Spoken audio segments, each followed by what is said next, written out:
হ্যাঁ, ওই আপনার কি আখিরাতের কি উপকার দিবে? কথা বলেন না কেন? কি উপকার দিবে?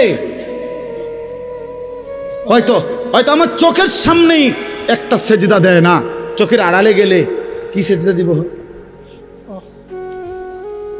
কার জন্য সুদে টাকা নিলেন? কার জন্য নিজের জাহান্নামটা বরাদ্দ করে নিলেন? কার জন্য নিজের কবরটা বরবাদ করে দিলেন? আস্তাগফিরুল্লাহ, আস্তাগফির। হায় মুসলমান, কোন দিন বুঝবেন? কোন দিন বুঝবেন আপনারা? কতবার বললে বুঝবেন আলেমদের কথা? কতবার?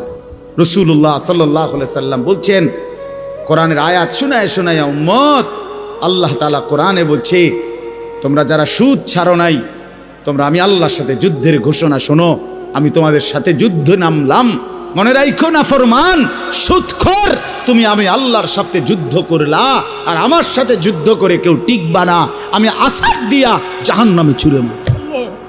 মনে রাখিস গাদ্দার, আমি বলছিলাম তোকে আমি হালাল দিয়ে রিজিক দিতে পারবো, তুই আমারে বৃদ্ধাঙ্গুলি দেখাইয়া বলছিস আল্লাহ আপনি পারতেন না হালাল দিয়া, আমি বাটফারি না করলে আমার সংসার চলবে না, আমি ওজনে কম না দিলে আমার সংসার চলবে না, আমি সুদ না নিলে, কিস্তি না নিলে আমার বউ বাচ্চা না খাইয়া মরবো, আমনে বাদ দেন, আপনি অন্য লোকের চিন্তা করেন, আমি আমারটা বুঝ করি।